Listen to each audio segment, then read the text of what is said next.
She was the only black employee at the upscale boutique. Quiet, efficient, invisible.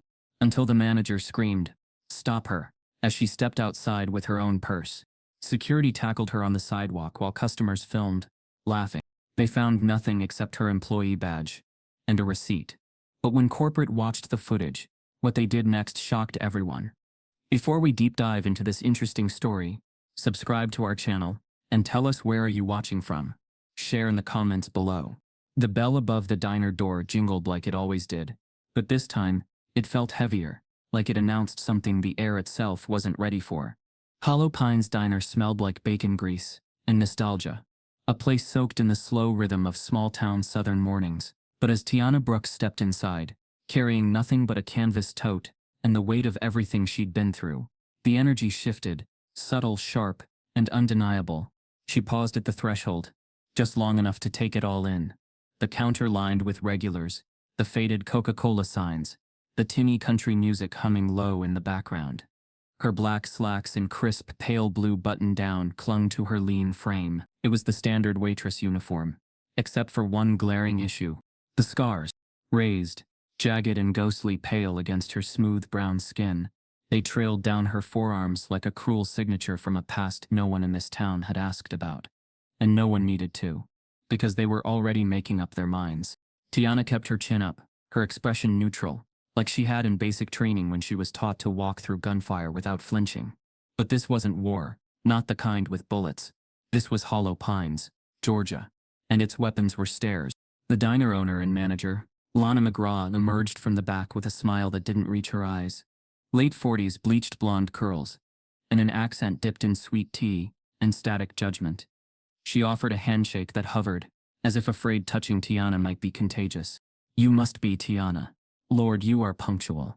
That's nice." Her gaze flicked down to the exposed arms. "Though, honey, we like to keep a tidy look here. Maybe think about wearing long sleeves next shift." Tiana didn't flinch. She nodded once. "Yes, ma'am." "Good girl," Lana replied, then pivoted on worn heels.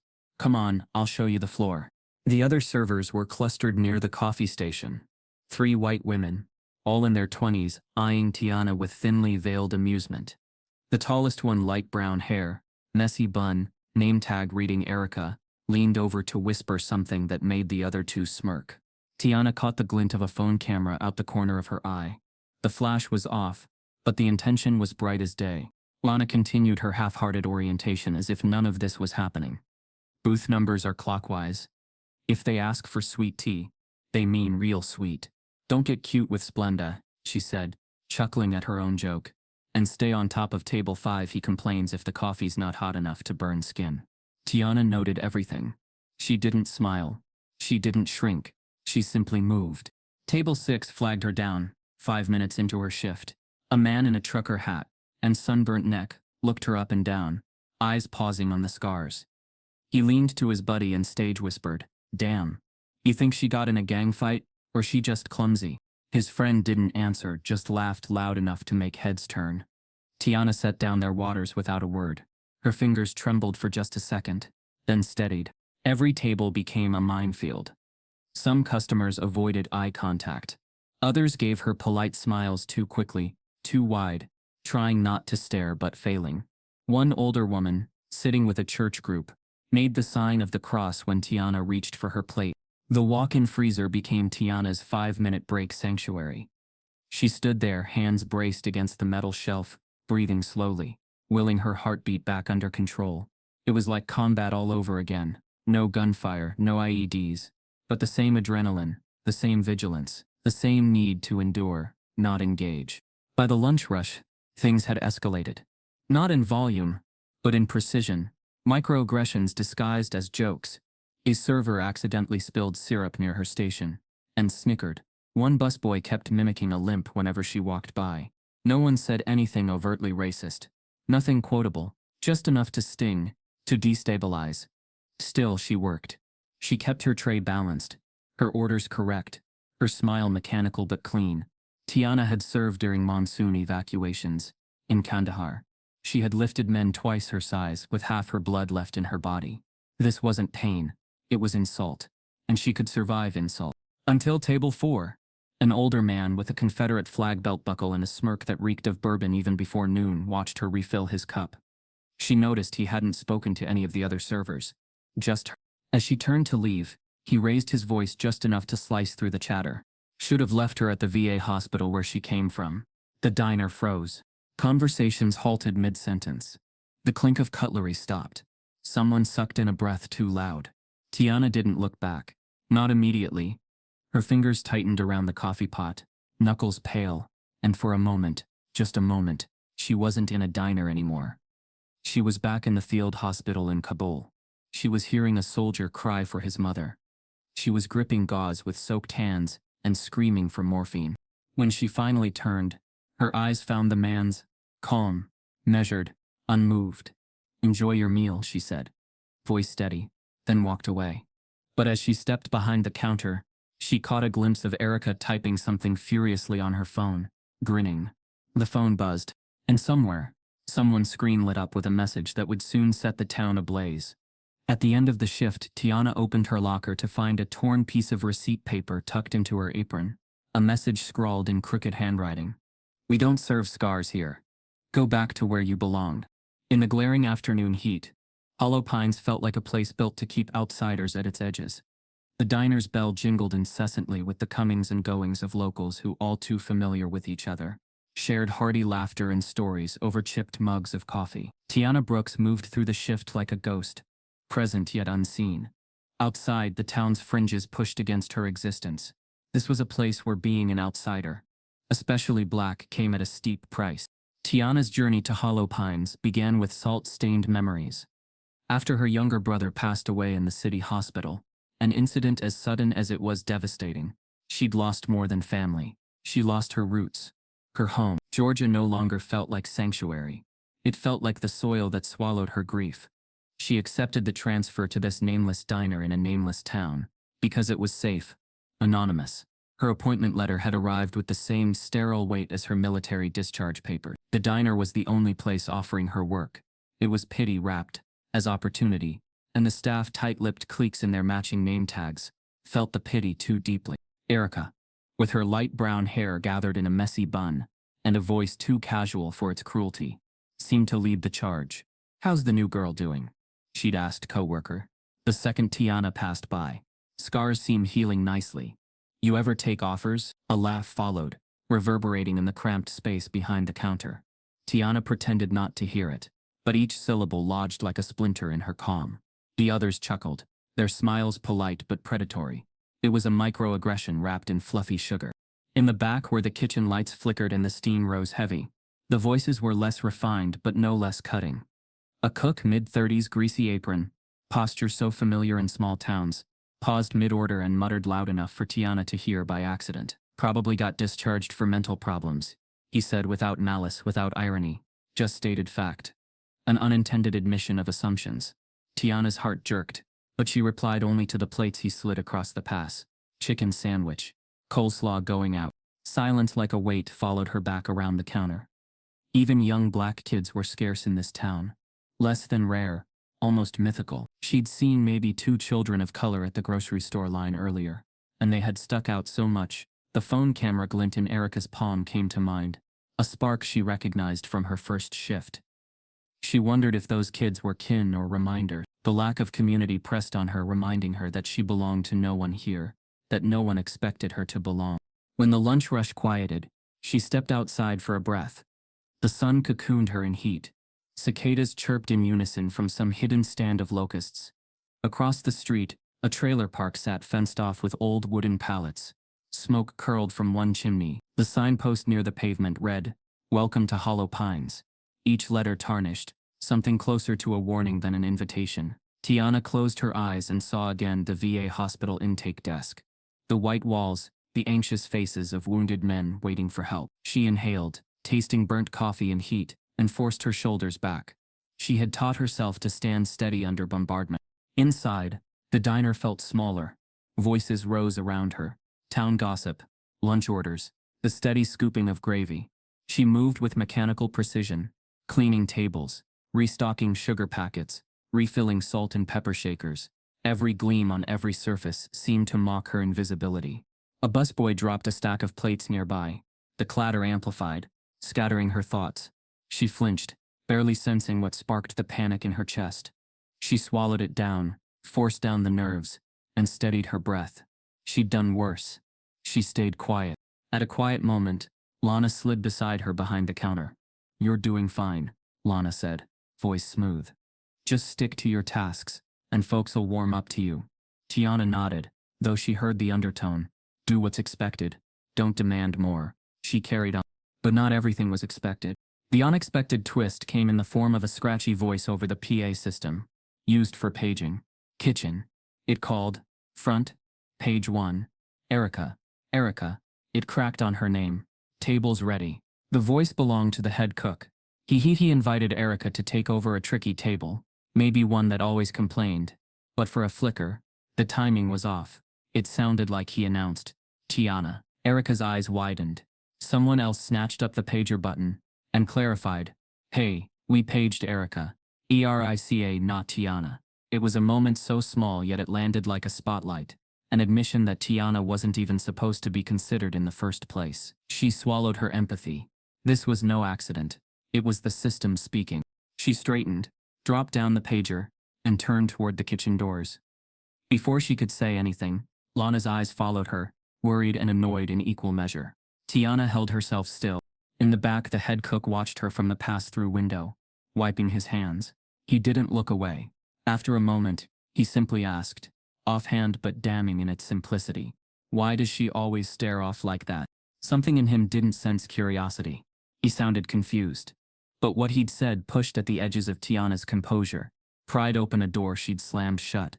The words reverberated, echoing through her chest. The kitchen clanged and buzzed, but she heard nothing. She was back in that hospital hallway, 2 weeks after the blast, sweat and blood in her mouth, the smell of antiseptic lingering.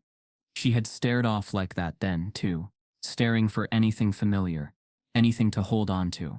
When she snapped back, the cook had turned away, shrugging, oblivious to the crack he'd made inside her heart. Tiana pressed her hand over her chest, feeling her ribs tense, her pulse a thunder she could feel in her fingertips. She didn't speak. She just moved toward her station, trying to hold herself together. She poured herself a glass of water. Her hands were steady now, but her vision blurred at the edges. She swallowed the water, hoping it would wash away something she couldn't name. Then she heard a whisper, a voice from the corner booth, among old men in trucker hats and faded denim. "She's trouble," someone said. Another replied, "She's one of those military types you can tell." That, Tiana thought in sharp disbelief. They could tell. They could see her armor. She inhaled. Exhaled. The diner's hum resumed. The moment passed, but her body remembered like it was yesterday. She squared her shoulders. Tomorrow would bring more. But tonight, when the cash drawer clicked shut, when the diner door chimed one last time, she would be left alone with her memories again. And as the lights dimmed behind the Formica counter, she ventured back to her locker. The hush in the hallway was heavier than the day's heat. She reached for the door and froze. Inside her locker was a scrap of worn, lined paper, folded and sticky with sweat. She took it out. The ink was shaky, words pressed too hard. "You're not from here. You'll never belong." Her breath hitched. She looked back down the hallway, long and empty. As Tiana pressed the note to her chest, a cold realization flickered through her. Someone knew not just who she was, but exactly what she feared they would see. And that someone was standing just beyond the peeling paint of the hallway, watching. The hum of the Hollow Pines diner had a rhythm. Spoons clinking in ceramic bowls, the low rumble of morning chatter, the hiss of oil on the griddle. To most it was background noise, a comforting symphony of routine. But to Tiana Brooks, it was a thin veil over a storm. Every sound was a test, every shift, a minefield. It happened just after noon. Tiana was setting a fresh tray of water glasses on the counter when a busboy, young, distracted, clumsy, dropped a full tray of silverware onto the tile floor behind her. The sound detonated like a bomb, metal striking ceramic. A sudden crash, no warning. Tiana's spine stiffened. Her fingers froze mid-motion. Her heart jackhammered against her ribs, her vision narrowing like a tunnel she'd been down before. She gasped, hands reflexively clutching at her apron, as the world tilted. In her mind, it was no longer the diner, no Lana behind the counter, No breakfast special on the chalkboard. It was hot sand, screams, the crack of a rifle far too close, blood thick, dark and immediate spurting from a leg she was trying to compress, voices screaming her name through static. Her gloves were soaked. Someone was crying, but it wasn't the wounded. It was her, except she couldn't stop. She had to keep going. A chair scraped. Someone asked if she was okay. She blinked. Back to Hollow Pines. Back to the sound of Erica snickering quietly behind the milkshake machine, whispering something to the new hostess. The cook said, "Guess someone's not good with loud noises." Another voice followed with mock concern. "You all right, hero?" Tiana's mouth opened, but no words came. She turned on instinct and walked to the staff bathroom. Not rushed, not frantic, just methodical, like field triage, one foot in front of the other. Control what you can. Lock the door. Breathe. Inside, under the flickering fluorescent light, Tiana leaned against the sink. Her fingers trembled as she gripped the cold porcelain. Her reflection stared back, stoic, exhausted, thin lines beneath her eyes from nights she hadn't really slept in months. She didn't cry immediately. It came slowly, like a faucet reluctant to leak. Then all at once, her shoulders hunched forward, the sobs quiet but raw. Her scars burned. Not from pain, but from memory. She had received them in a stretch of Afghanistan dirt, where the only shade was a broken Humvee. Her unit had been escorting a convoy when the roadside bomb went off. The explosion wasn't loud. It was instant. Her ears rang for days. She remembered the way the world lifted and dropped. How the sand became teeth, slicing skin. How bodies hit the ground like empty bags. Her commander had been pinned under a burning jeep. No one moved, frozen by shock. But Tiana had crawled, dragging her medic kit, shielding her face as small arms fire burst in the distance.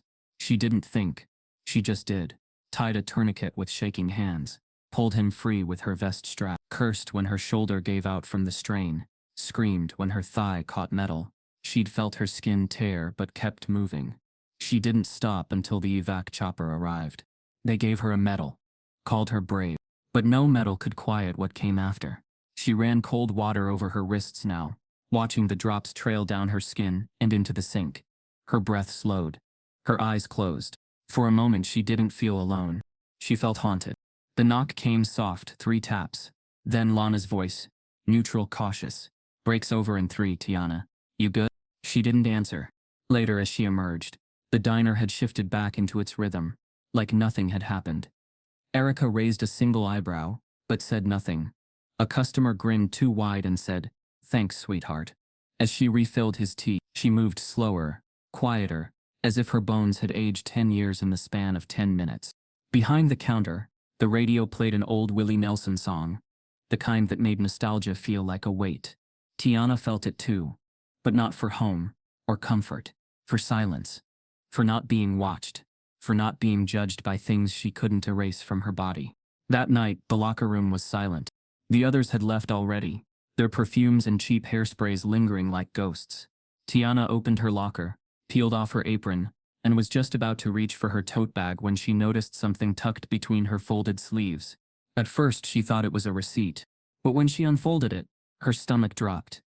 A square of lined notebook paper, handwritten, slanted, rushed, jagged. "We don't need your kind here." 6 words. No name. No signature. No doubt about the intent. Her hands didn't tremble. Not this time. Instead, her entire body went still, as if freezing would somehow undo the moment. She read it again, slower. The ink was slightly smudged, as if whoever wrote it had been sweating. Or shaking. She sat on the bench, the note resting on her lap, and stared at the floor. "Your kind." Not just her as a person. Her kind. She'd heard it before. In different tones. Different settings. Overseas it had come from locals unsure of a black woman in uniform. Stateside it came from recruiters who didn't expect someone like you to pass through. In Georgia it arrived in subtler forms. Job applications never returned. Neighbors who never waved back. But this was bare. Tiana folded the note once more, and tucked it into her coat pocket. She didn't cry.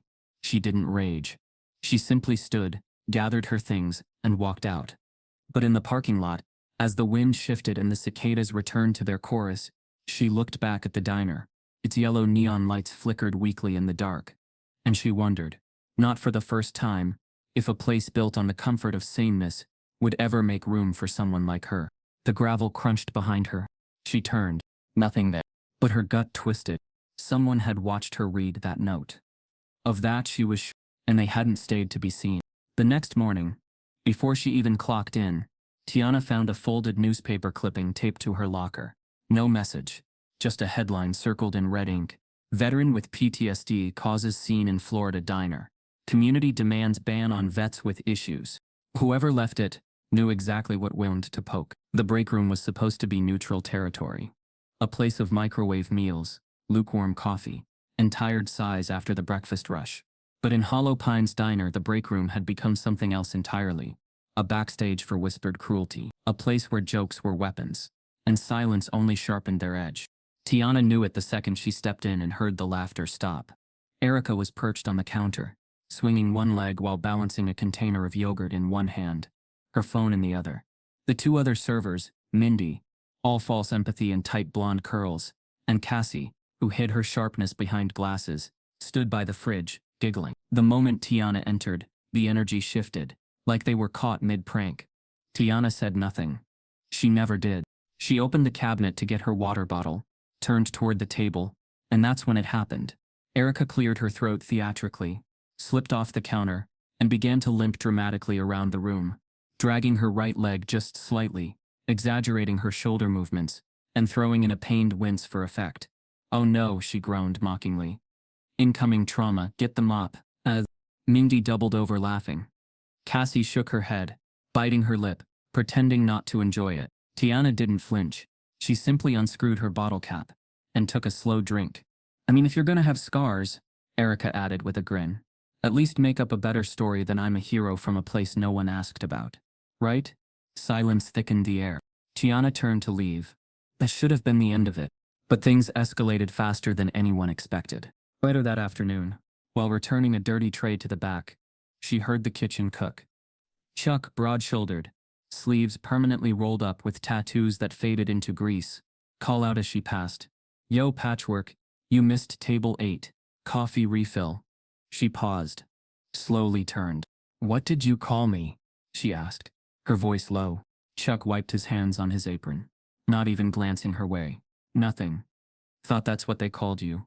Then, as if it made things better, "It's a joke, you know." Tiana stared at him, the blood pulsing behind her eyes. "That name," she said, "isn't a joke to me." "Then lighten up," Erica called from the doorway. "People won't last long here being sensitive." That word sensitive landed like a slap. She walked away. But every step back toward the front felt heavier. By the time she reached the counter, the smile she'd worn all morning had cracked into something more hollow. Her body moved, but her mind buzzed. She'd endured barracks where male soldiers threw darts at her name tag. She'd survived a war zone where her skin color made her both a curiosity and a target. She thought stateside would be better. But this was a different kind of battlefield. Subtle, sanitized, deadly. And still she stayed.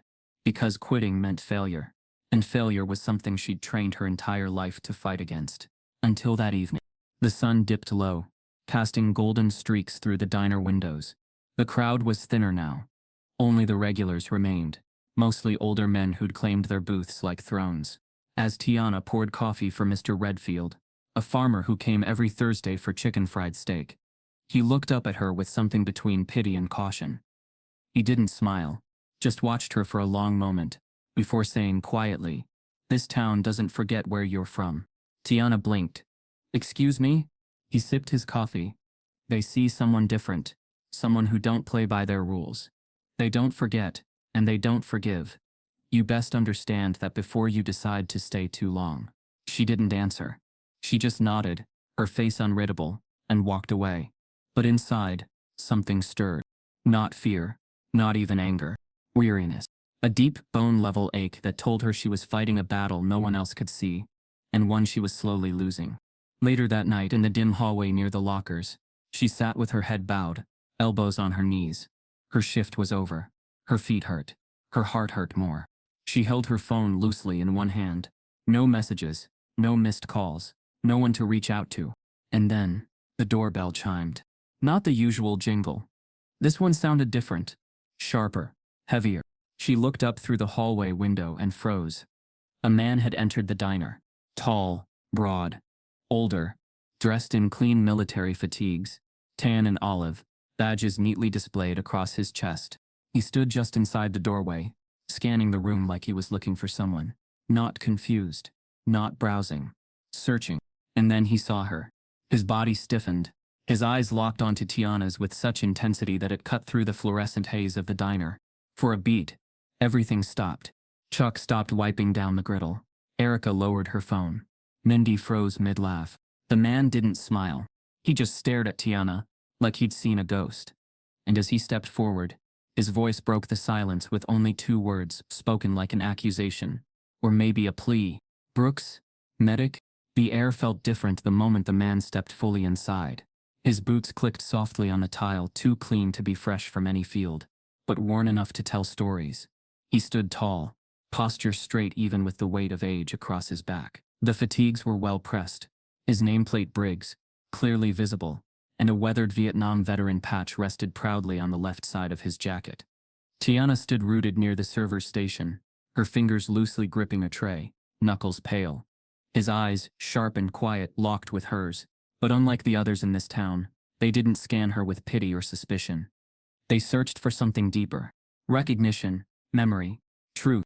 "Brooks," he said again, more softly now. "Medic?" The diner around them seemed to muffle itself, like the walls were suddenly listening. Chuck glanced over the top of the grill. Erica leaned forward slightly, trying to catch the tension in the air. Lana appeared from the back office, eyes flickering with the kind of nervous curiosity that only grew when anything unpredictable entered her bubble. Tiana didn't answer. She simply nodded once. The man offered nothing else, no name, no smile. Just a solemn nod of his own, and took a seat at a booth in the far corner, the one usually reserved for quiet regulars or tired truckers. She didn't move for a few seconds.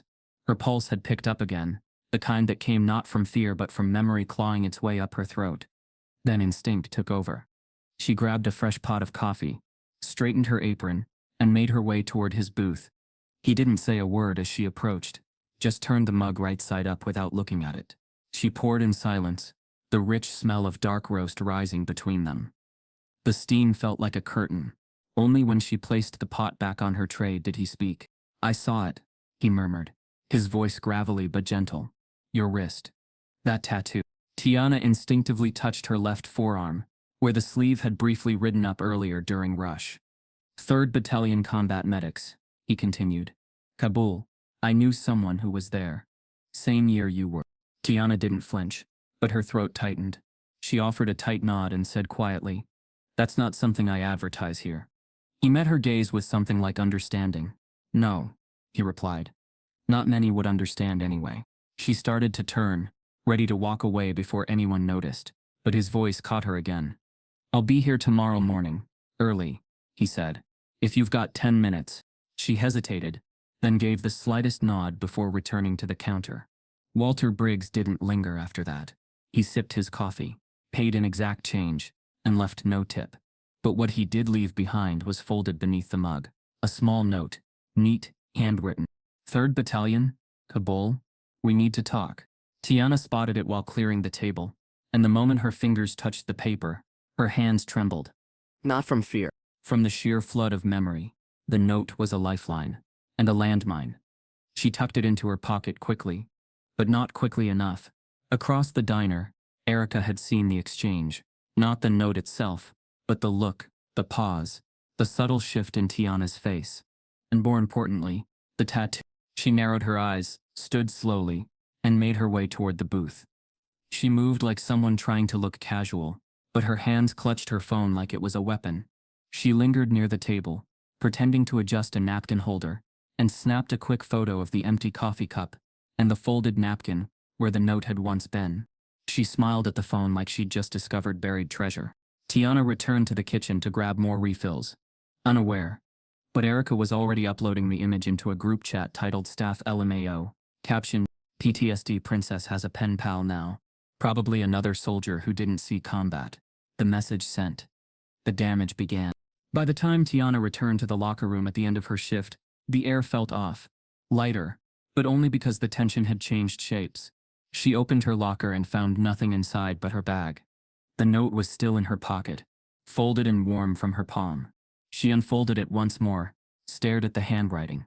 It was precise, measured. A man who'd written under pressure before. Something about it steadied her. Someone knew. Someone had seen her, not just the scars but what caused them. But her relief was short-lived. As she exited through the back door toward the parking lot, Erica's voice cut through the evening air like a needle. "Hey Brooks," she called. "Didn't know we were getting VIP guests now." Tiana stopped, turned. Erica leaned against her car, scrolling through her phone. "You sure he's not just trying to get a discount?" Or maybe she looked up with a smirk. "He heard you were handing out war stories like candy." Tiana didn't reply, because there was nothing she could say that would matter to someone like Erica. But what she did do was pull out the note and hold it in her palm, staring at it long enough for Erica to notice. Then she folded it once more and slid it into her pocket. No shame, no fear. Erica's smirk faltered. Just a bit. Back inside, the fryer hissed.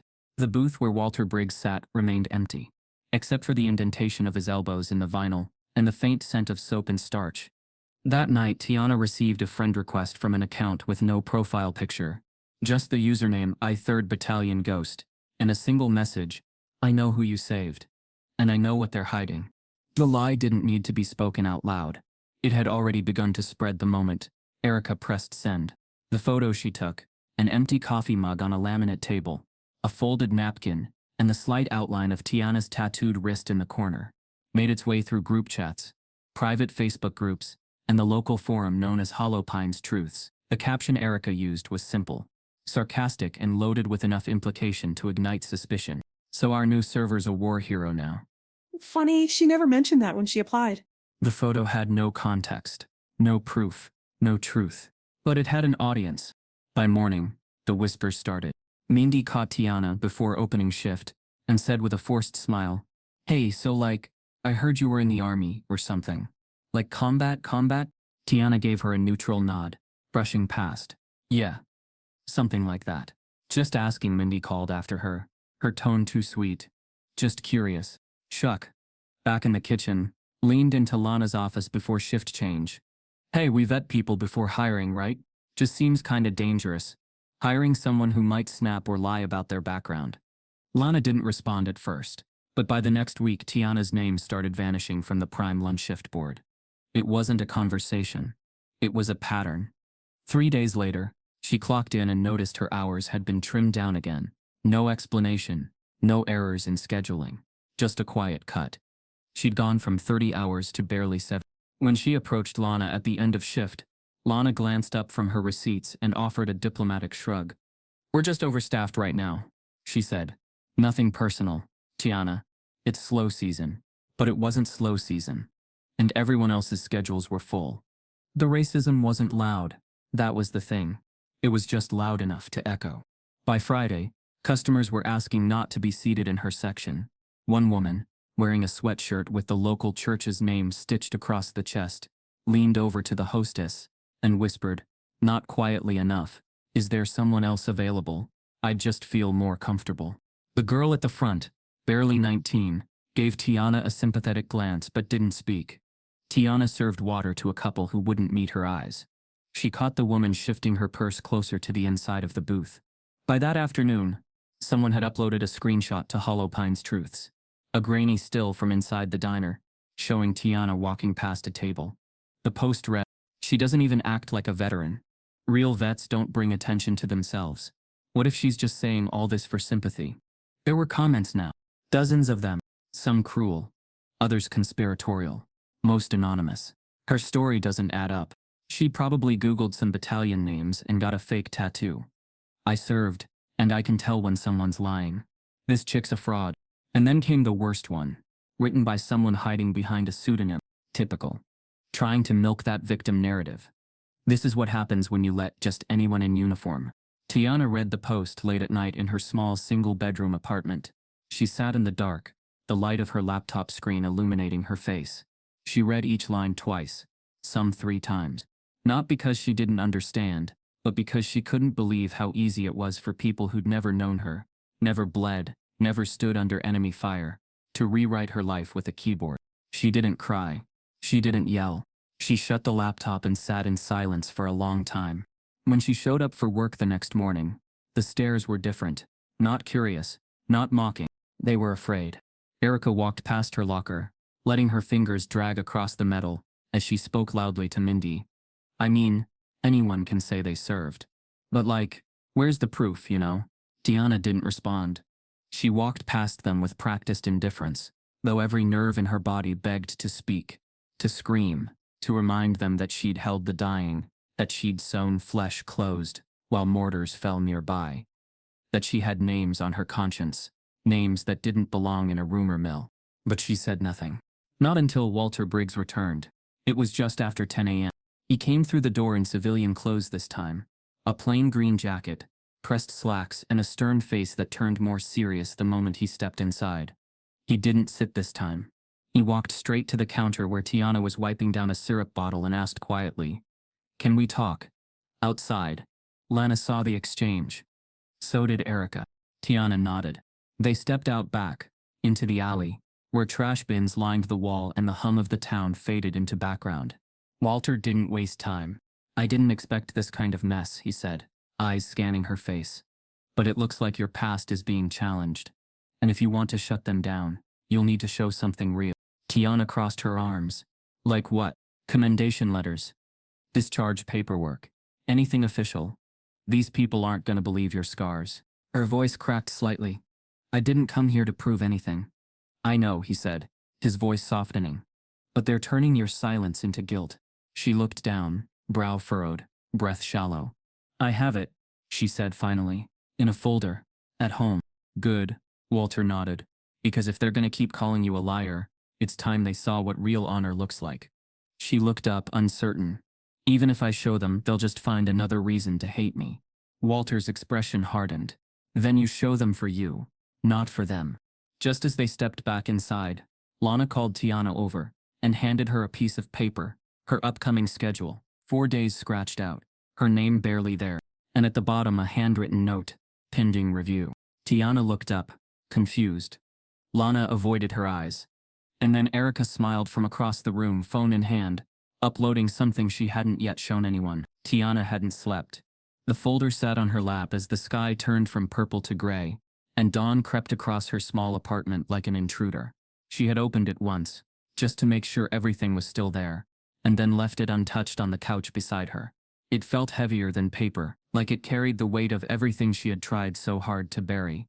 Her DD 2114, honorable discharge. Her combat medic badge, earned, not given. Her commendation letter, signed by a lieutenant colonel, with shaky handwriting and ink-stained corners. And a photo, one she never showed anyone. Her kneeling in sand-stained fatigues, hands covered in blood, radio still attached to her vest, staring blankly into a field hospital tent, like she wasn't sure she'd made it back alive. This wasn't just documentation. It was proof of pain. At 8:45 a.m., she pulled into the Hollow Pines Diner parking lot 10 minutes early. The folder sat quietly in her tote bag, zipped up like a secret waiting to be mishandled. As she approached the staff entrance, she saw Walter already there, leaning against the wall, sipping coffee from a thermos like he'd been standing watch all night. "Tiana?" He nodded. She returned it with a simple, "I have it." Walter's jaw tightened. "Let's get this over with." Inside, the mood was off. Lana stood behind the register, eyebrows pinched like she had somewhere better to be. Erica lounged near the milkshake machine, eyes glued to her phone but occasionally flicking up to enjoy the slow-motion car crash she had engineered. Chuck was in the back, apron already stained. Walter requested the office. Lena hesitated, then waved him toward the break room with mock generosity. "If this is about yesterday, I'd rather we not turn it into a scene." Tiana didn't speak. She just followed Walter through the swinging door. They sat across from each other at the break room table, the same one where Erica had once mocked her limp, where jokes had flown like knives. Tiana unzipped her tote and pulled the folder free. She opened it, slowly, methodically, and laid out each item with the same care she had once given to placing gauze over a bleeding wound. Her commendation letter for extraordinary service under direct enemy fire. Her medic certification, signed and sealed by the Army. Her photo, which she placed last, face down. Walter leaned forward and read everything, twice. He held the letter for a long moment. eyes scanning the words like he was seeing them carved in stone. Then he leaned back, exhaling through his nose. I was wrong, he said quietly. I didn't know the half of it. Tiana looked down at her hands, folded neatly in her lap. No one ever does. A sharp knock on the break room door startled them both. Lana stepped in, arms crossed. If this is going to be an HR situation, I need to be involved. Walter looked up. She brought her commendation, her discharge papers, everything. Lana raised an eyebrow and walked to the table. She picked up the DD-2114 like it was a parking ticket, scanned it for half a second, and let it drop back to the table with a dry thump. You know how easy these are to print, she said flatly. I mean, you can get templates online. Tiana's lips parted, stunned. Walter leaned forward. You saying you think these are fake? Lana didn't flinch. I'm saying I've seen folks get real creative when they're desperate for sympathy. And around here, people don't like feeling lied to. Lied to? Walter asked. She's not the one lying. This town is. Lana sighed, clearly annoyed. Look, I'm not saying she didn't serve. I'm just saying, it's not good for business when people start asking questions. Tiana's voice came low, firm. I didn't bring this folder to help your business. I brought it to prove that I've been telling the truth while your staff called me a fraud. Lana blinked. No one called you that directly. No, Tiana said, standing slowly. They just whispered it loud enough for the town to hear. Walter stood too, his chair scraping the tile. I served, and I know when I'm looking at someone who's seen more hell than she'll ever admit. If you can't recognize honor when it's sitting in front of you, that's your failure. Lana bristled. We just want a peaceful environment. Walter leaned in. Then start by firing the ones lighting the match. For a long beat, no one moved. Then Lana, face tight, gathered the folder and shoved it gently back toward Tiana. Thank you for sharing. We'll take it under advisement. Tiana took the folder, zipped it up, walked out. Walter followed. They didn't stop until they reached the parking lot. The air outside felt thinner, clearer. Walter ran a hand over his shaved scalp, frustration simmering just beneath the surface. I'm calling someone, he said. Tiana glanced at him, unsure. Who? He didn't answer. He pulled out his phone, stepped away a few paces, and dialed. His voice dropped into something more formal. This is Walter Briggs, retired first sergeant. Vietnam. I need to speak with someone in Veterans Affairs. It's about a situation in Hollow Pines. Discrimination, harassment, possible violation of federal employment protections for a disabled vet. Tiana's breath caught. Walter paused, nodded to himself, and continued. No, I don't need a hotline. I need eyes on Hollow Pines. Today. As he hung up and turned back toward Tiana, her phone buzzed in her pocket. She pulled it out. A new anonymous email had arrived. No subject, no name, just a single photo attachment. She opened it. It was a zoomed-in shot of her apartment window from the night before. The caption read, Heroes don't hide. Tiana had always believed silence was a shield. Not the kind that protected you from every blow, but the kind that absorbed impact, softly, quietly, without complaint. The kind that said, just endure a little longer, and this storm will pass. But Hollow Pines wasn't a storm. It was a drought, slowly cracking the earth beneath her one cruel, casual cruelty at a time. After Walter's call to the VA, she'd held her breath waiting for something, anything to change. But the only thing that changed was the atmosphere at the diner.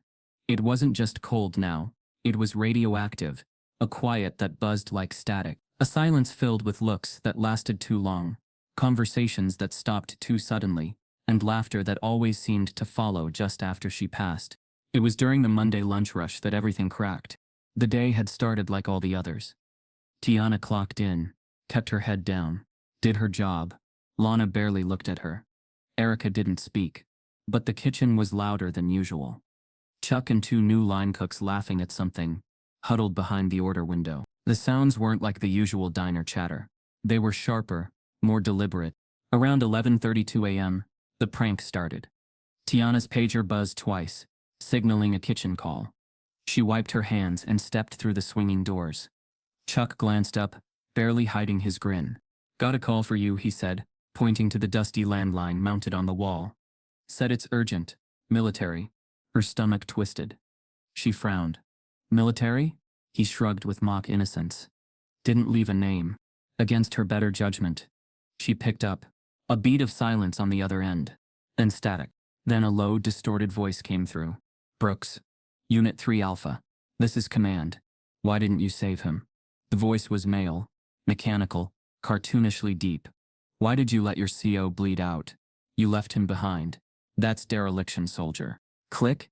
The line went dead. Chuck burst out laughing behind her. So did the others. Tiana stood frozen.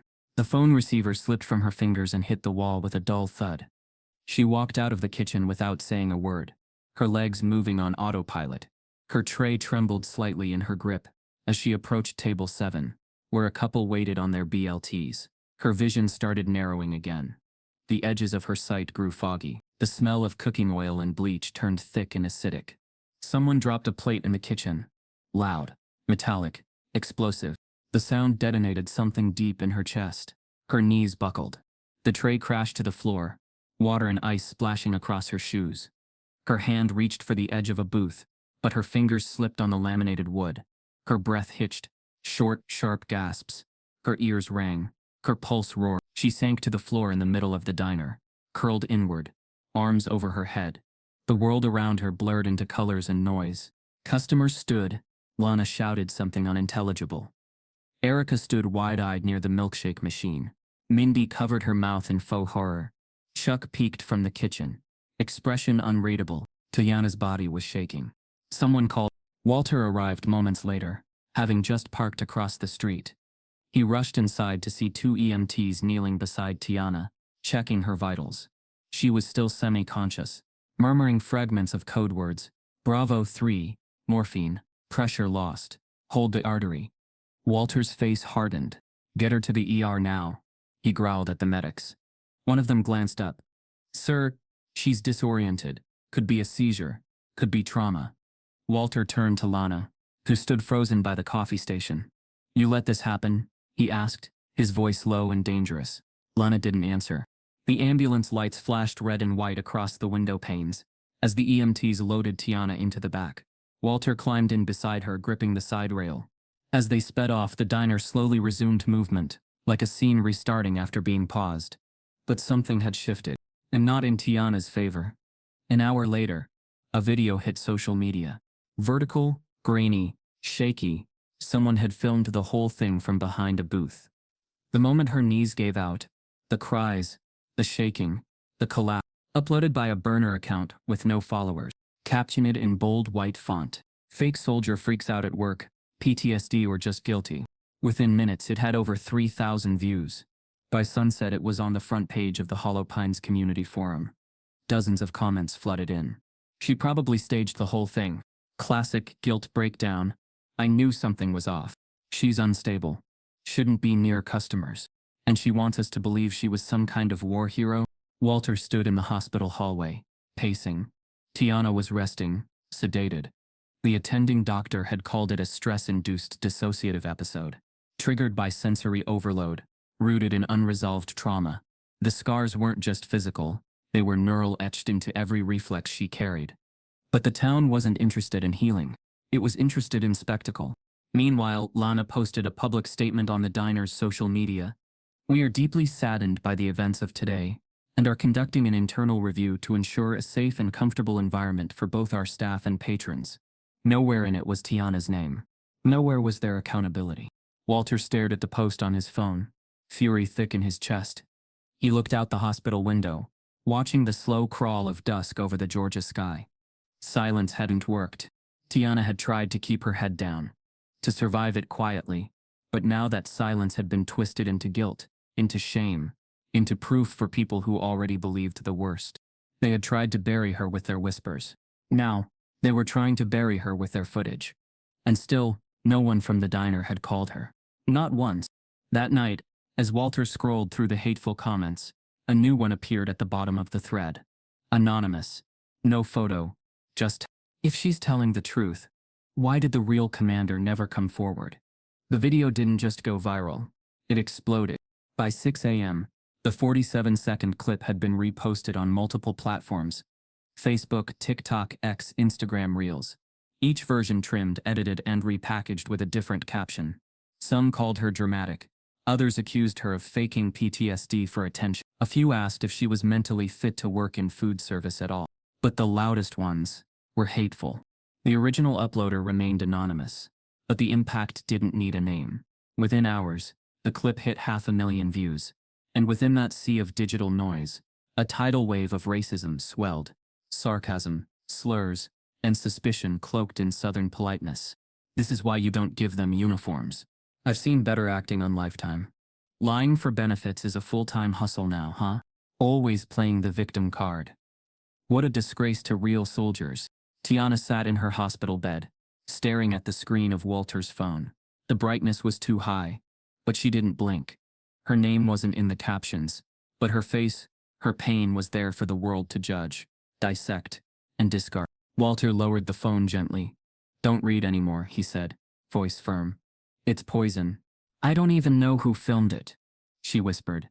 "Doesn't matter." She looked away, jaw clenched. "It does to me." In her mind, she replayed the fall, the confusion, the ambulance doors. Now the entire country was watching something she hadn't even remembered happening. Her worst moment, consumed in bite-sized entertainment. Every time her eyes closed, the sound of laughter echoed, online and off. Later that day, she opened her email to dozens of new messages. Some were from strangers calling her a fraud. Others were worse. Anonymous death threats, fake military fact-checkers, demanding proof. One even attached a blurry photo of a burned field hospital tent. Captioned, "Looks familiar, medic." She didn't answer any of them. For a moment, just one long, terrifying moment, Tiana considered disappearing again. Packing a bag, withdrawing the little money she had left, and leaving Georgia behind. Change her name. Vanish. Silence had been her armor. Maybe exile was the only way to survive. But then, something unexpected happened. Buried in her inbox beneath the hate, beneath the poison, was a message from a veteran-owned Instagram account called Valor Unfiltered. The subject line simply read, "We saw it too, but we know the truth." Attached was a video, less than 2 minutes long. Tiana hesitated, then clicked play. A grainy still of her collapse faded in, followed by a slow zoom on her army tattoo. The video cut to archived images of combat medics, black women in uniform, carrying stretchers, applying pressure to bleeding limbs, shouting orders in sandstorms. Then came a voiceover, calm and male. "You've seen the viral video, but here's what they didn't tell you." Tiana Brooks served as a U.S. Army combat medic in the 3rd Battalion. She was injured while saving a commanding officer during an ambush outside Kabul. She holds a combat medic badge and a formal commendation for bravery under direct fire. The diner you saw in that clip, that's where she works now, or used to, until they turned her trauma into entertainment. It ended with a single frame, "Believe Black Veterans." Tiana stared at the screen, stunned. It had less than 8,000 views. But the comments were different. Supportive, empathetic, angry for the right reasons. Walter stepped into the room as she watched it again. "They reached out to me," he said. "Asked for confirmation. I gave it to them. Sent them your paperwork." Tiana blinked. "Why would you go to all this trouble for me?" He pulled up a chair, sat slowly. "Because my son died in a country that forgot to thank him. And you kept others alive in the same dirt he bled into. You deserve more than this." She nodded, too overcome to speak. Over the next 24 hours, the Valor Unfiltered video gained traction. Other small veteran groups reposted it. Women's military networks shared it. TikTok creators stitched it with duets, some in tears, some furious. Black veteran influencers began tagging news outlets, demanding they correct the narrative. It wasn't a tidal wave, but it was a shift. People began questioning the original clip, asking who posted it, wondering why someone's medical episode had been mocked so easily, so publicly. By the following morning, the tide had turned. Just barely. But in the fragile world of online perception, barely was enough to spark a change. A user on X compiled screenshots of the hateful comments and contrasted them with verified records of Tiana's service, including a blurred image of her DD2 and M14, and unit commendation, now leaked online by one of her former Army teammates. The thread went viral under the hashtag #MedicMod. TV producers began sniffing around. Tiana declined interviews. The trauma was still raw, the air still heavy, but the pressure was mounting. And then came the unexpected. a military news outlet. Stars and Stripes published an article. Headline: The Medic Who Was Mocked. How One Veteran's PTSD Became Public Spectacle in a Southern Diner. The story was factual, thorough, devastating. It detailed her service, her injury, her commendation. It named the diner, the video, the social media damage. But most notably, it named the culture that allowed it to happen. A culture that rewards humiliation over humanity. A town where silence became a sentence. Within hours, the article was trending nationwide. And Hollow Pines wasn't red. As Tiana sat in the hospital's quiet garden that evening, her phone buzzed again. A new message, no sender. It read, "Funny how brave you got when the cameras turned on. Let's see how brave you are when we turn them off." By the time Tiana left the hospital, the world outside had changed. Not drastically, not in the way that erased what had happened, but enough to be disorienting. Her name was no longer just whispered in local circles. It was now on the lips of anchors, reporters, and digital commentators. Her trauma, once doubted and mocked, had become the centerpiece of a story bigger than Hollow Pines. But she wanted none of it. The morning after the Stars and Stripes article broke, her inbox filled with requests. Local journalists, podcast hosts, national cable producers, each one offering a platform, a microphone, a promise of justice cloaked in polished sympathy. She turned them all down. "No comment," she told Walter. "I'm not a story. I'm a person trying to breathe." He respected that. But the world didn't wait for permission. Outside the diner, a local news van parked for the first time. A field reporter stood under the Georgia sun, holding a mic and gesturing toward the building with lines rehearsed in the mirror. Behind these walls, a veteran collapsed, not from war wounds, but from a community's silence. Inside, Lana kept the blinds drawn, and the tone clipped. "We are cooperating with all inquiries," she muttered, when customers asked, "and the situation is under review." The phrase "under review" became its own kind of deflection. It sounded responsible, but it meant nothing.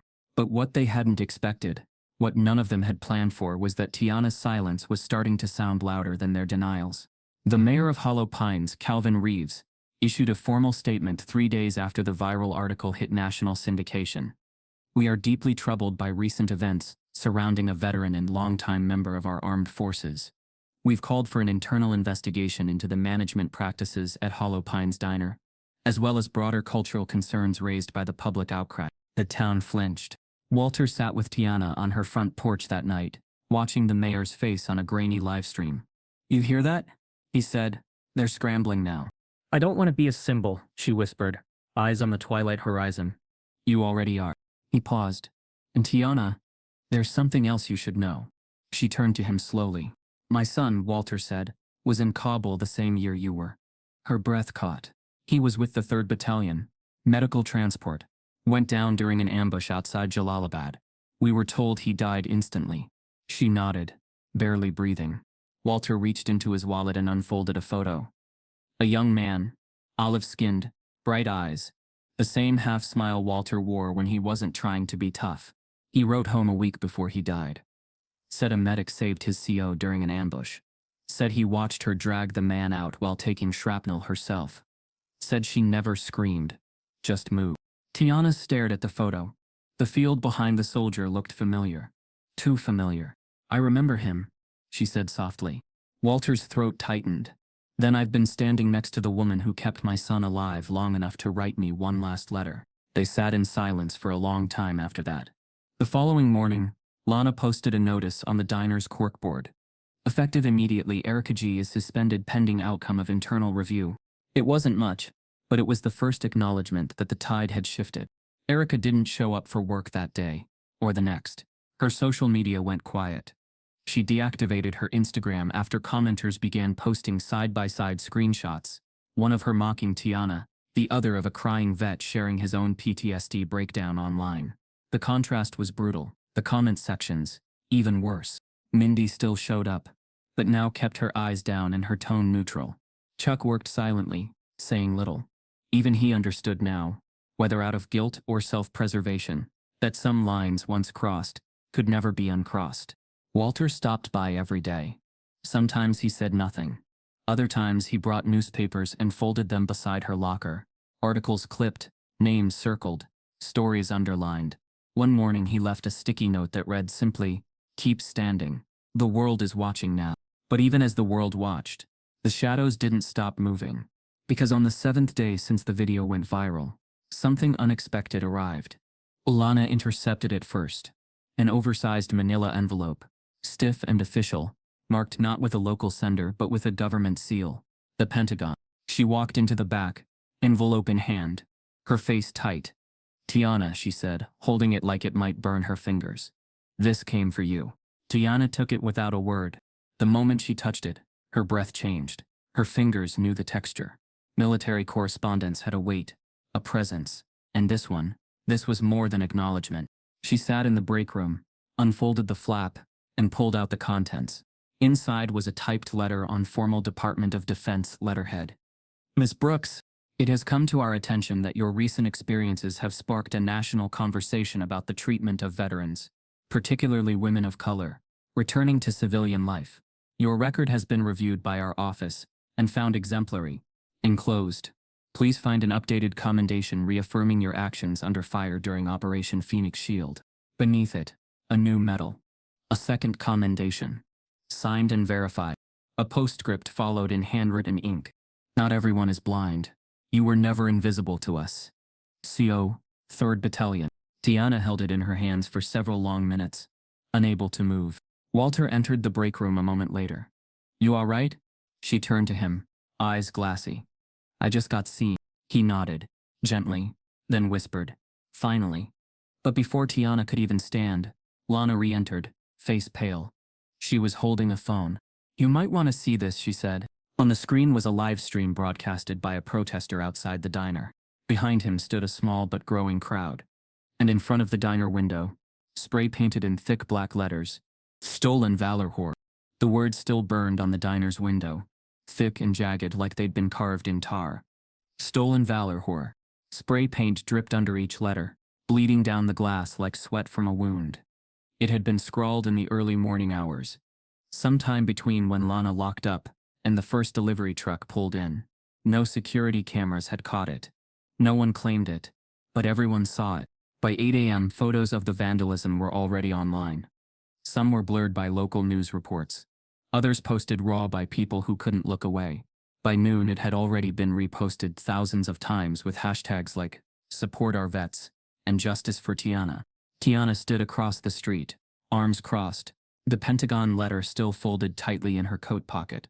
The crowd behind her was small but growing. Locals, veterans, a few people holding handmade signs. "Believe Black veterans," one read. Another, "She served. We see her." Walter stood beside her, jaw set like stone. "Cowards," he muttered, staring at the window. "They wait till night to make their point. That's not protest. That's hate." Tiana didn't speak. The uniform she wore beneath her coat suddenly felt heavier. She hadn't worn it in years. Not like this, not where civilians could see. It still fit, but barely. It hugged her body like memory, sharp, uncomfortable, full of things that no longer belonged to her. In her pocket was the letter that changed everything. It had come sealed in that Pentagon envelope.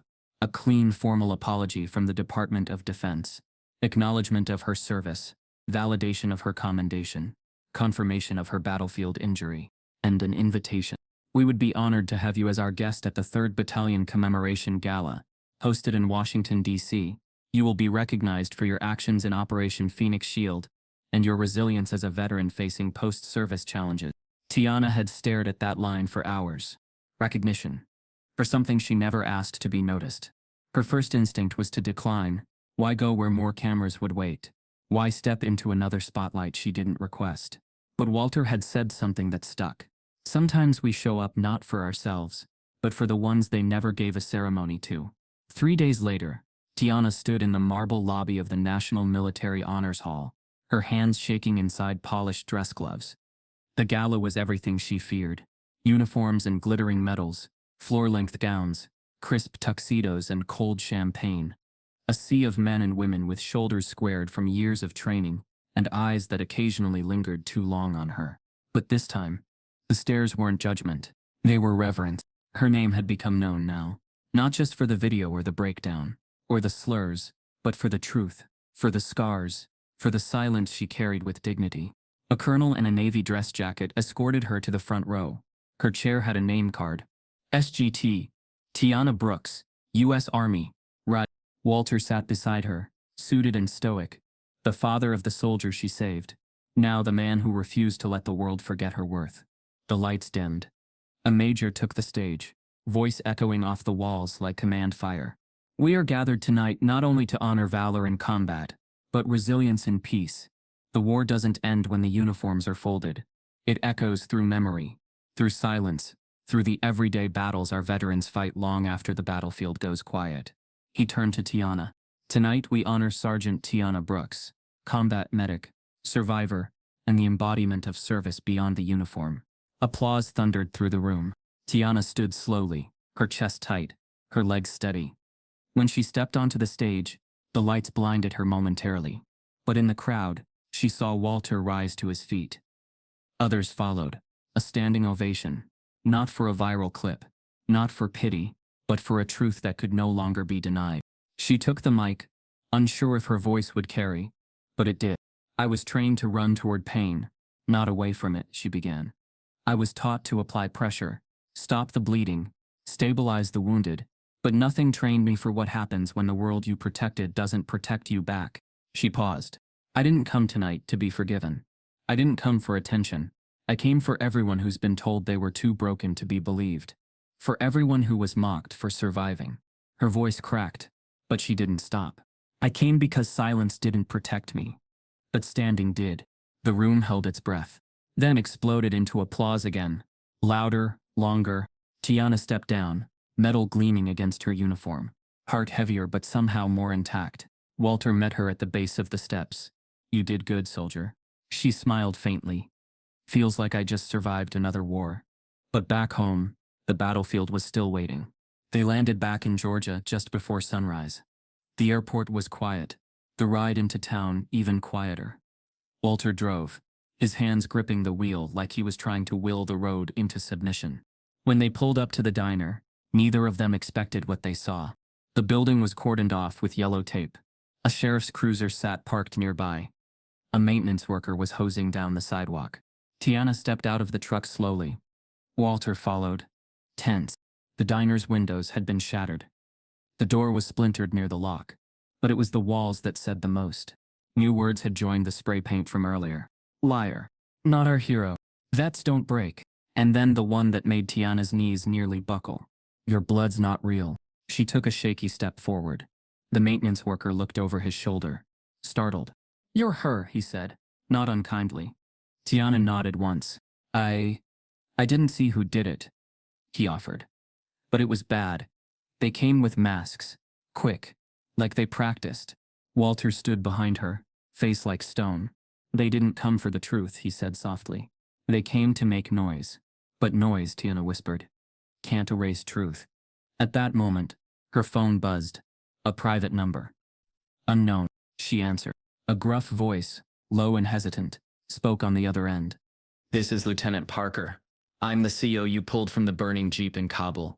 I've been watching, and I think it's time the world hears what really happened. For weeks they tried to rewrite her, make her story smaller, mock her until she vanished. But when Lieutenant Parker's voice came crackling through the phone that morning, firm, clear, apologetic, it was like flipping a switch in the national conversation. You saved my life in Kabul, he said, and I've stayed quiet too long. That call went viral, within hours. The lieutenant, now retired, gave a full on-camera interview from his Virginia home. He confirmed every detail of Tiana's service, named the date of the ambush, named the unit, named her actions, dragging him from a burning vehicle, while under fire, stabilizing his chest wound while bleeding from her own leg, holding the artery shut with her bare hand until medevac arrived. She didn't just save me, Parker said. She kept a dozen men alive that day, and now she's fighting a war back home she never should have had to face. The clip aired nationally, then internationally. Tiana woke the next morning to find a crowd outside her apartment complex. Reporters, cameras, and handwritten posters. Not angry ones. Not protest signs. These read, "We believe you. Welcome home, soldier. Thank you for standing anyway." It wasn't just social media anymore. It was a reckoning. At Walter's insistence, She issued her first and only public statement. Not through a press conference, not with a microphone, but through a simple black and white video posted to her own account, filmed at her kitchen table, eyes calm, voice composed. I was taught to be quiet, she said. Taught that as a woman, and as a black woman in uniform. Speaking up too loudly could make you a target. But silence never protected me. It only delayed the fire. She paused. I served this country. I bled for it. I watched friends die for it. And when I came home, I found out that the uniform never truly covered my skin. They didn't see a medic. They saw a story that didn't fit the one they wanted to tell. So they tried to erase me. Another pause. Her eyes didn't waver. But you can't erase someone who's still standing. The video reached over 2 million views in 48 hours. That week, Justice Forward, a racial equity watchdog group, based out of Atlanta, launched an investigation into workplace discrimination at the Hollow Pines Diner. Protesters arrived with signs, megaphones, and resolve. They stood outside the diner from dawn till dusk, chanting Tiana's name, holding photos of her commendation beside screenshots of the spray-painted slurs. Lana tried to spin it, released a vague statement about internal culture needing reform, and unforeseen publicity disrupting operations. But it was too late. Customers stopped coming. Tourists Googled the location and turned their cars around. Local business owners began distancing themselves from Lana and her staff. By the end of the month, Hollow Pines Diner was officially for sale. An anonymous cash buyer made an offer. Within days, the keys were handed over, and Lana vanished from the town's radar. Erica, once the loudest voice of mockery, quietly deleted her social media accounts. No farewell posts. No apology. No explanation. Her name was wiped from the staff directory. Her voicemail was disconnected. It was as if she'd been swallowed whole by the same darkness she tried to cast onto someone else. Tiana never gloated. She never celebrated. But she watched.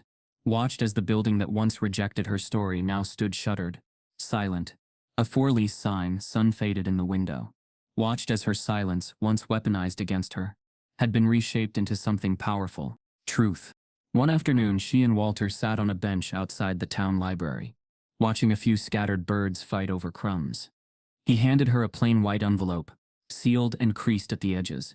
"This was from my son," he said quietly. "He wrote it before he died. I was saving it for, I don't know, the right time, maybe." Tiana's fingers trembled slightly as she took it. The handwriting on the front was small and neat. "To the one who saved me." She opened it slowly, breath catching, as her eyes scanned the first line. "I saw your hands shaking while you held my chest closed. I knew then you were carrying more than my blood." The envelope felt heavier than paper should. Tiana stared at it for a long time, her thumb tracing the edges, reading and rereading the front. "To the one who saved me." She sat still on the bench outside the library, the Georgia summer air thick but silent around her.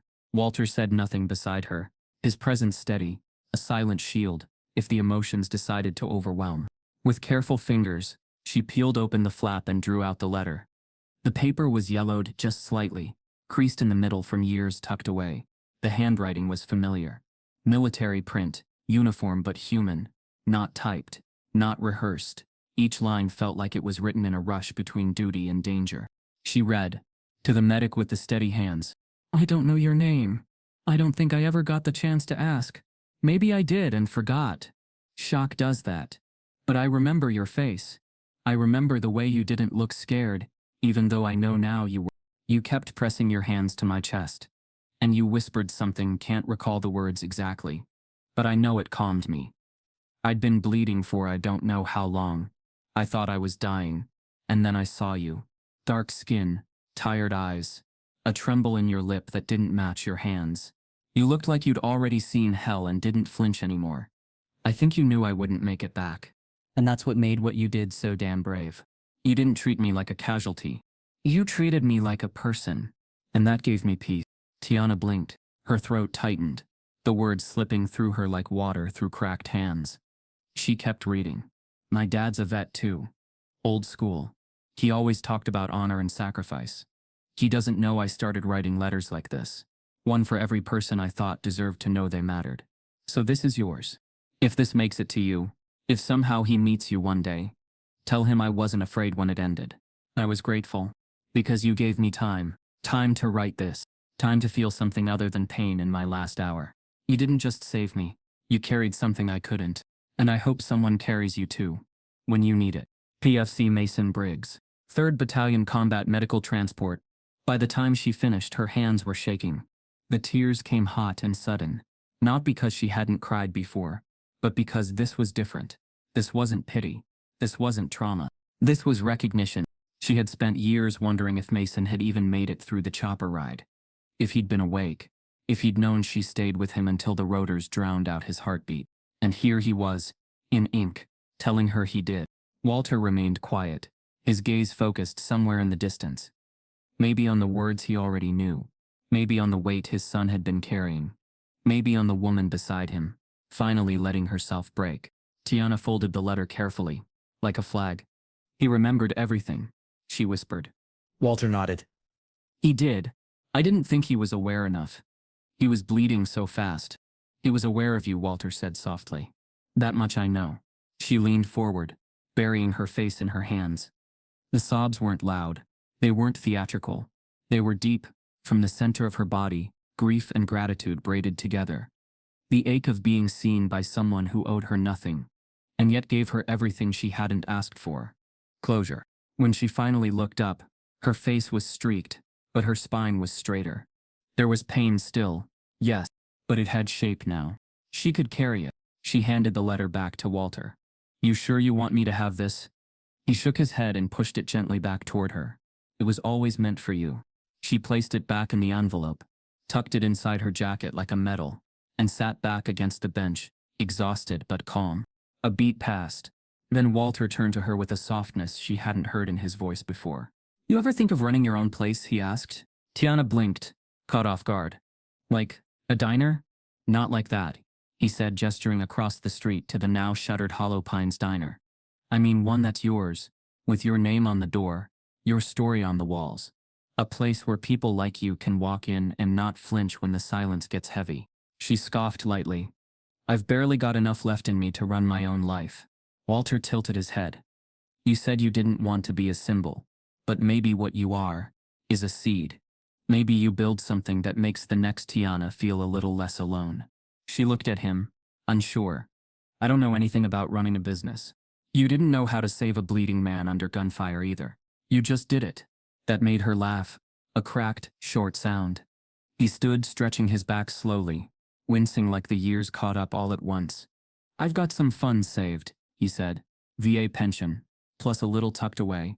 If we found the right spot, I'd back you. You serious? Walter met her eyes, as serious as the name I'd put above the door, if you let me. She raised an eyebrow. What name? Walter smiled. Steady hands. Tiana opened her mouth to respond. But just then, her phone buzzed. A message from an unknown number. Just 3 words. They're not done. There was something poetic about building on the ashes of what tried to break you. Tiana stood in the doorway of the newly renovated space. A former hardware store off Main Street, just a few blocks from where the old Hollow Pines diner once thrived. Then crumbled. Morning light poured through the windows like a quiet promise. The air still smelled like fresh paint and lemon oil. The sign above the door wasn't flashy, just clean white lettering on wood grain. Steady Hands Cafe. A place for those who've held too much. The name came from Walter. The vision came from both of them. It wasn't just a restaurant. It was a haven, a statement, a healing ground, disguised as a breakfast joint. Inside, the walls were lined with framed photos. Not of celebrities or local politicians, but of real people in uniform. Veterans from different branches, races, genders. Each photo had a small card beneath it. Name, unit, years of service, one sentence about what they were most proud of. Tiana's photo was not among them. Not yet. She insisted the cafe wasn't about her. But everyone knew who had built it.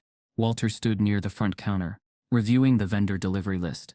He wore his usual faded ball cap and a denim work jacket with rolled sleeves. He looked like any other retired man, lending a hand, but he was the backbone behind it all. You ready for opening week? He asked, glancing up. Tiana nodded, tying her black apron around her waist. Ready as I'll ever be. They'd built something small but intentional. The cafe wasn't flashy, no QR code menus, no overhyped lattes, just hand-brewed coffee, Southern comfort food, and a rotating lunch menu crafted by veterans who had more stories than culinary training, but poured their hearts into every dish. The staff was hand-picked.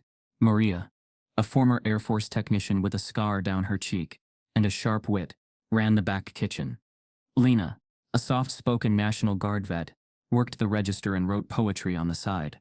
Kia, a college student and Army reservist, bussed tables and kept a quiet eye on customers who lingered too long in silence.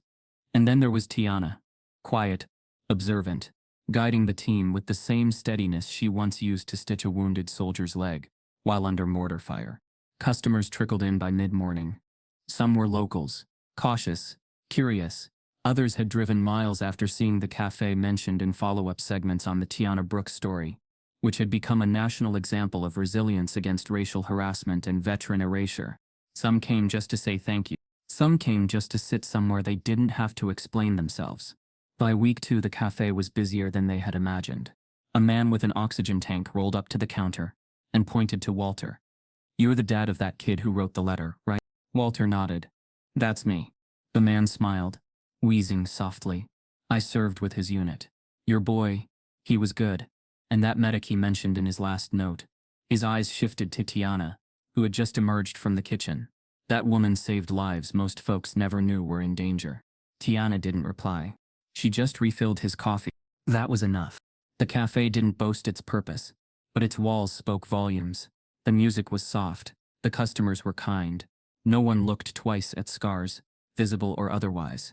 Every Saturday, they hosted a quiet hour for those dealing with trauma. Low lights, no music, no sudden movements. It became a sanctuary for veterans with PTSD, single moms escaping abusive homes, even high schoolers who just needed silence. The town of Hollow Pines changed. Not all at once. Not completely. But visibly. The building that once housed the diner was bulldozed. A mural went up in its place, commissioned by local artists and funded through anonymous donations. It showed a woman in uniform holding the hand of a little girl, their backs turned toward a sunrise, both walking forward. The artist never confirmed it was based on Tiana. They didn't have to. That summer, a small regional magazine ran a feature. From Server to Survivor, how one woman rebuilt a community cafe from the ashes of racism. Tiana didn't do interviews, but she allowed the article. "Let the building speak," she told the writer. "It'll say more than I ever could." Then one afternoon it happened. A slow day. Midweek. Sunlight drifting in through the window panes. Maria was chopping sweet onions for cornbread stuffing. Kia was cleaning the front glass. Tiana was wiping down a table near the back when she heard the door chime. She didn't look up right away. Just another customer, probably another road tripper looking for a story. But when the room went still, when Lena's soft gasp carried across the tile, Tiana glanced toward the entrance and froze. Standing in the doorway, her posture stiff, her expression unreadable, was Erica. Hair darker now, tied in a neat bun, clothes professional, polished. No phone in her hand, no sneer on her lips. Just stillness. Tiana straightened slowly, unsure what she felt. Surprise, tension, exhaustion. Maybe all three layered. The room watched. Erica didn't move, didn't speak. For a moment it seemed like she'd turn and walk out, but she didn't. She stepped forward just once, then said in a voice that barely held together, "I didn't come for food." She reached into her coat, pulled out a folded piece of paper, and placed it gently on the counter. It was her termination notice from the Hollow Pines diner, and scrawled at the bottom, in her own handwriting, were 4 words: "I deserved all of it." The silence in the cafe was deafening.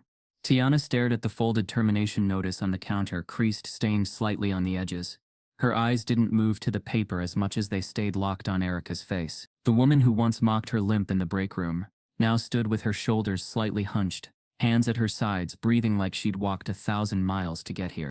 No one else spoke. Even Maria, who usually had a quick tongue for anything out of place, stood behind the kitchen counter, arms crossed, watching but not intervening. Tiana finally stepped forward. "Why are you here?" she asked, her voice level, not cold, but measured. Erica swallowed. She looked different now, not just older, but worn in the way guilt shapes a person's face. Her foundation couldn't cover the quiet shame in her eyes. "I didn't come to ask for anything," she said, voice barely above a whisper. "I don't want a job. I don't even expect you to accept this." She tapped the paper once. I just needed to look you in the eye and say I was wrong. All of it. I was cruel, and I knew what I was doing. I wanted to feel bigger by making you feel smaller. Tiana didn't respond. Erica continued. When the video went viral, I told myself I wasn't the worst part of your story, that others did more, that it wasn't me who broke you.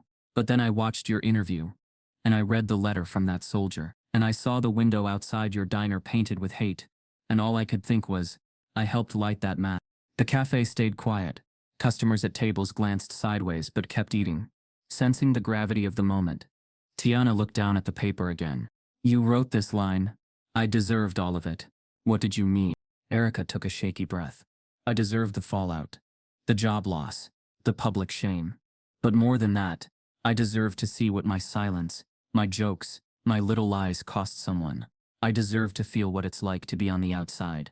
Tiana studied her. There was no defensiveness in Erica's posture, no rehearsed apology, just a woman who had seen herself reflected in a moment too raw to look away from, and couldn't unsee it. She nodded slowly, then said, with a grace that came not from forgetting but from surviving, You taught me how strong I really was. Erica's eyes widened. She seemed ready to speak, but held her tongue, nodding slowly as her lips trembled. That's not forgiveness, Tiana added. Not yet. That's just... I understand, Erica whispered. And forgiveness isn't a moment, Tiana continued. It's a door I'll leave unlocked. Whether you ever walk through it, that's on you. Erica's shoulders shook, and she nodded again. She didn't ask for a second chance. She didn't ask for redemption. She just left the paper, said thank you, and walked out of the cafe without another word. The bell above the door jingled softly behind her. Tiana stood at the counter for a long moment, then turned to the staff. Back to work, she said with a faint smile. It's Wednesday. That means meatloaf rush. Laughter broke the tension like sunlight through fog.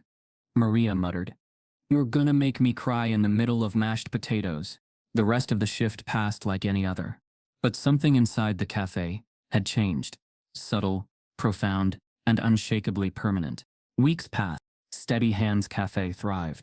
Veterans from across the state continued visiting. Some to eat, some to talk, some just to be in a space that didn't ask them to explain the things they couldn't.